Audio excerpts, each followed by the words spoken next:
Hey you guys, it's Rachel here with Senza Tempo Cane Corso. So I'm out here with the dogs. It's a gorgeous day. Starting to finally cool down some and we're hanging out. I wanted to take some time to talk about a recent law that passed in Austin. And I'll include the footage from the Fox interview that I did at the end of this video. And it was about this very subject, and I wanted to just take the time to elaborate because it's not a good way of really letting people know how you feel and what your thoughts are on stuff. So I felt like this was a better platform for me to be able to really voice my complete thoughts. So the law basically was made to regulate where pet stores get their puppies from. And it basically is meant to ensure that they only get their puppies from licensed breeders and rescues and things of that nature, that it can't be from a puppy mill. And while I think that that's fantastic, and I applaud any attempt to curb puppy mills, I will say that I don't think that a lot of people really understand what a puppy mill is. And so I know that this is a definition that varies to the individual. I think some people have the same idea, but a lot of people, that definition can vary. And because I've seen the word thrown around a lot, and I didn't necessarily think that it fit all the times that I've seen it used. But nonetheless, we're just going to use kind of a general layman's definition. So I think that a lot of people's idea of a puppy mill is basically animals kept in small, dirty cages. They're not given, proper care. They don't get proper nutrition. They don't get health care, and they're ditched as soon as they're no longer, able to produce offspring, and they don't get attention, stuff like that. But generally, I think that for a lot of people, it really has a lot to do with the way that the animals are kept, as far as neglect. Okay, I think that that's an overbearing part of it. So now some people would say that a puppy mill is strictly based upon the number of puppies produced. Okay. Now, I would have to agree with that. I do think that at a certain point, when you are producing so many puppies, there's no way to not be a puppy mill at that time. Okay. It's kind of like anything in life. If you are, anytime you are making a product, and it's like, how some people it gets like a small, they'll say like made in small batches or whatever. Like, it's a high quality product, right? And you are there to ensure quality control. You're watching over, yada, yada. It's fantastic, right? But then you see products and companies go into commercial, and they inevitably lose quality. And a lot of times they cut corners because these people, the most important thing to them is making money. And so they're going to cut corners. They're going to do everything that they can do to ensure that they're making the most amount of money possible. So these people, many people don't know this, but these people are oftentimes licensed breeders. The number of dogs necessary to be a licensed breeder in Texas is 11 adult breeding age females. So if you're breeding 11 females, you are a very high volume breeder. And I don't care what anybody says. I have a lot of dogs and I've experienced it.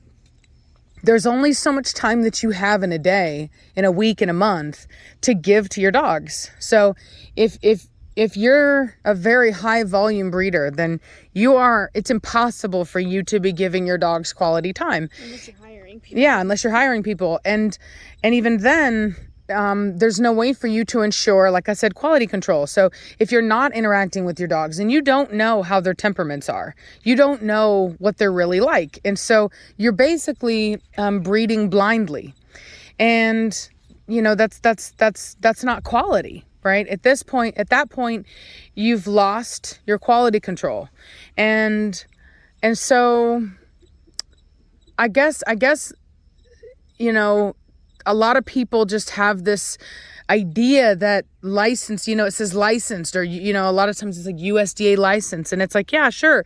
But so are a lot of those, like, cattle farms and things like that. You know what I mean? The slaughterhouses and stuff like that. Like, it's just a lot of those puppy mill places.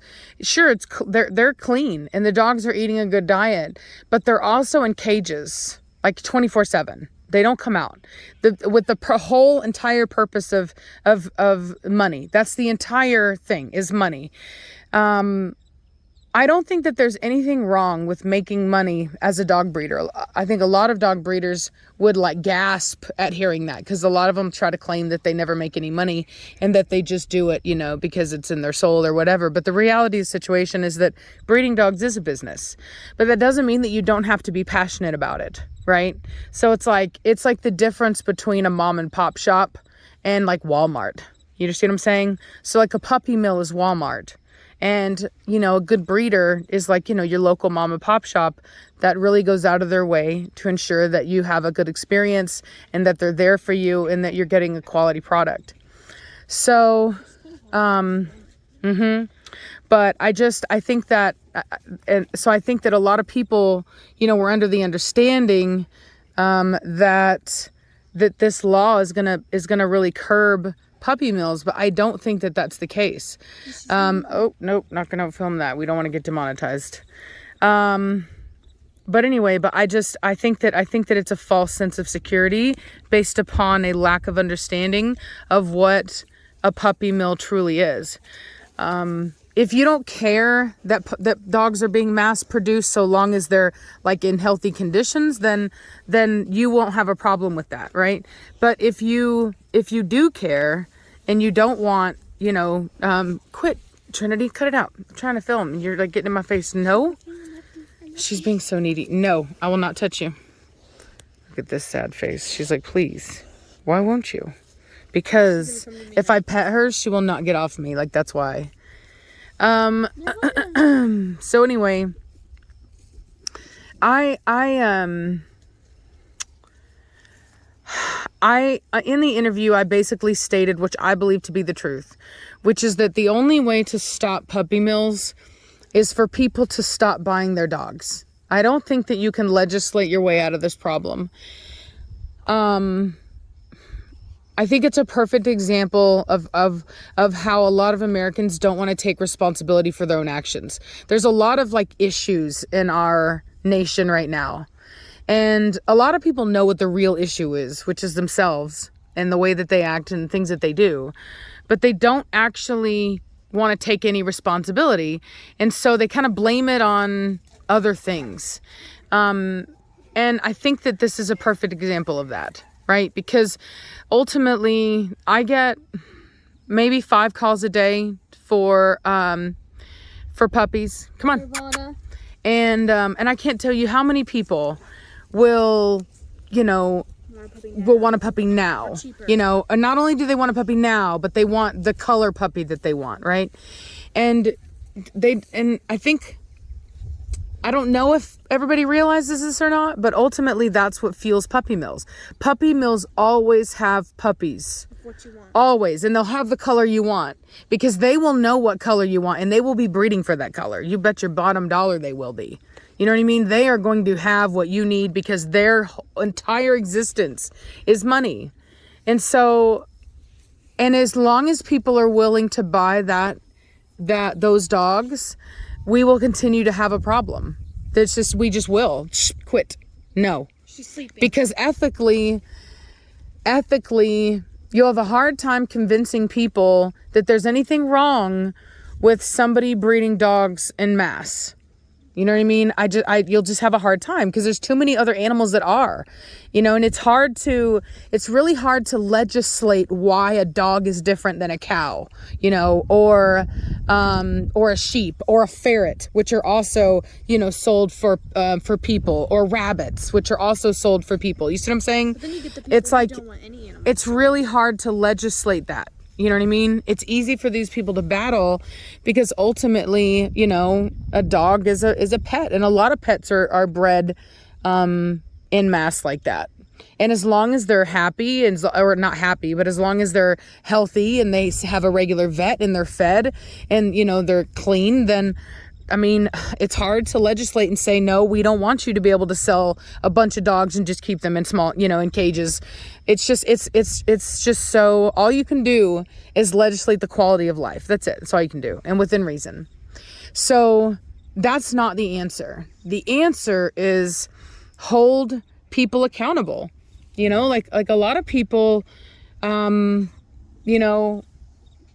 lot of people, like in Austin, I know it's like kind of awkward. It's getting better now, but for a while it was really awkward if you owned a dog and it wasn't from a rescue. And we still get people that ask if our dogs are from rescue. Yeah, and we just need to hold each other accountable. That's the only way I know how to do it. You know what I mean? People have to stop with the instant gratification culture and the me. Hey, both of you cut it out. And the me. And the me first culture. You're all right, Vitani. I know what she did to you. Vitani. Well, Trinity dominated Vitani out of her spot. So it really comes down to personal responsibility, which is not something that a lot of people want to hear. She's over in the chicken coop. But I can't tell you how many people I've had call me with problems with their dog, asking me for help. And then they admit to me that they bought, a really cheap dog. And I don't mean just like cheap as in like, I will say that with Corso, if you want a good Corso, it's going to cost you. But ultimately, they bought from Backyard Breeder. I had one lady call me yesterday wanting to breed her dog, only to find out through talking with me that, in fact, her male is CKC registered, Continental Kennel Club, which is basically fake papers. But she didn't know that was she didn't know because she hadn't done her research. You know what I mean? And so until our culture wakes up and starts taking dogs seriously, starts doing their research, and really putting forth the effort to support good breeders, we will continue to have a puppy mill problem.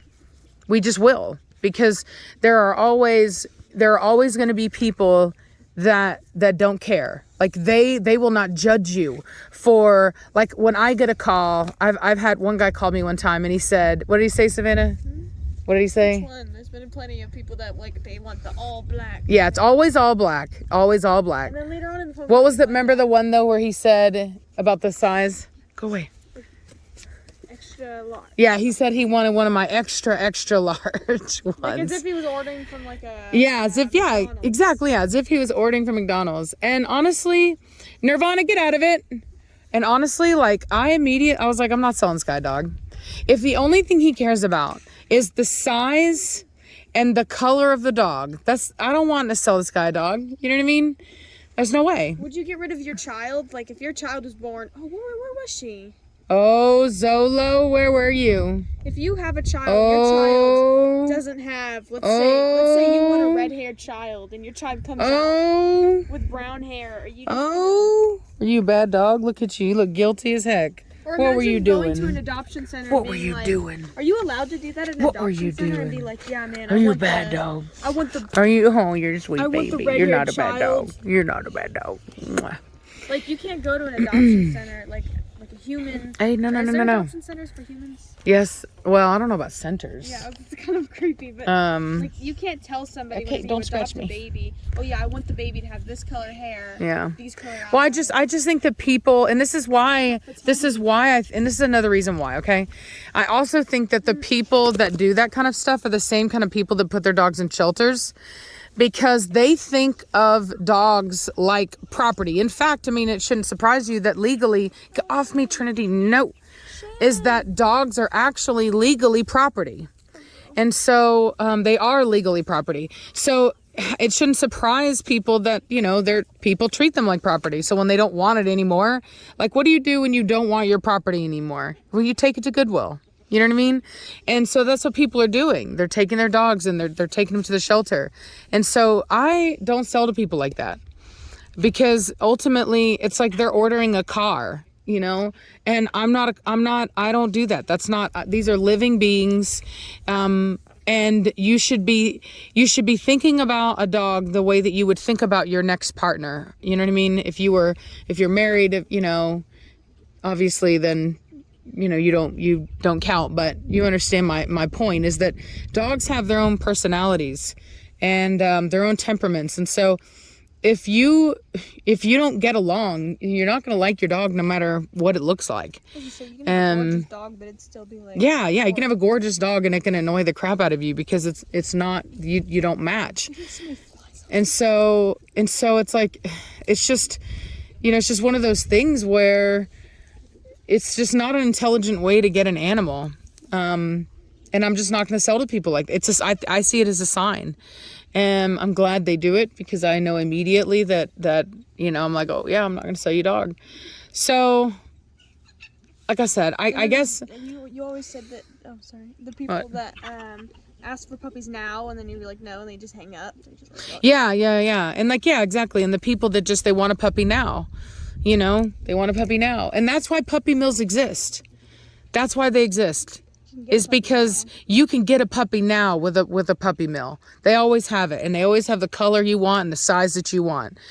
Is it going to be healthy? Now that's a different story. Is the temperament going to be good? Who knows? Because nobody even knows the parents, because the parents are in cages all day and nobody ever interacts with them other than to give them food and water and clean the cage. So, you know what I mean? There's no telling. Are they going to be there for you if you have questions? Who knows? You see what I'm saying? There's a lot of reasons why it's not a good idea. But ultimately, as long as there are people that don't want to wait for a good breeder, there will always be puppy mills. And that's why I personally think that there will always be puppy mills. I think it's just a thing. We'll always have them. Because I don't think that the American public has it in them to just wait. I don't. I don't think they do. Like, I'm just gonna be perfectly honest. I have talked to people, and I have tried to convince them not just to go to me like anybody else, you know what I mean, but not a puppy mill. And they just always give me excuses. Oh well, this. Oh well, my kid, they're young and I want them to grow up. That's the biggest one. Well, I have a young kid and I really want them to grow up with them, or my dog is older and I really want them to grow up with them. And it's like they always have these reasons why. Yesterday's but she wanted to breed the but ultimately, dogs are more popular now than they've ever been. And a lot of people have waiting lists. A lot of good breeders have waiting lists. It's very rare that a good breeder has an opening. It's usually because they had more puppies than what they thought they did, or they had a cancellation. You know what I mean? But all in all, it's you're going to have to wait. And I personally, you know what I mean? I don't see anything wrong with it. It's a living being. You know what I mean? It's just what it is. So enough of that. I just wanted to kind of state my opinion on it and kind of try to help clarify for people as best that I can. This is going to be the Fox interview. I hope you guys enjoy. And I'll talk to y'all later. Bye. Nirvana is a Cane Corso breeded down from Rachel Haddock. I love dogs, right? And I want everybody to have that same experience. Haddock says breeding dogs is her passion. It's as if you're able to preserve a historic artifact. There is a genuine responsibility of breeders for preservation, for people to be able to enjoy for generations. She says breeding gives her the opportunity to watch these dogs grow. That's a very rewarding experience, to watch a puppy that you birthed, mature and grow and blossom into such a fantastic dog. All while knowing how they're being raised. I take it very seriously, and and I really enjoy it. That's also the mission of House Bill 1818 as it aims to regulate the sale of dogs and cats, saying that pet stores can only sell animals they've gotten through an animal control agency, animal shelter, animal rescue organization, or a licensed breeder. The bill does specify the difference between a pet store and a breeder. It defines a pet store as a for-profit business, not including an individual who sells animals they've raised. As a breeder, you're never off. It's a 24/7 job. Representative Jared Patterson, who filed the bill, says an estimated 2 million puppies sold each year across the U.S. originate from puppy mills, while 2 to 3 million puppies and cats are euthanized by pet shelters every year. In a statement, he said, in part, Texas must enforce a minimum standard so that pet owners can rest assured knowing that their dog or cat was raised and treated with care. We can legislate all we want, but you can't legislate somebody's backyard. Haddock says it's not her place to rule on legislation, but to help educate those who are looking for dogs, saying the responsibility falls on the buyer. The reality is that these people will stop when people stop buying their dogs. If the bill is adopted and a pet store violates the actions, they can face up to $500 in charges for each animal sold. In Austin, Casey Bowen, Fox 7 Austin News.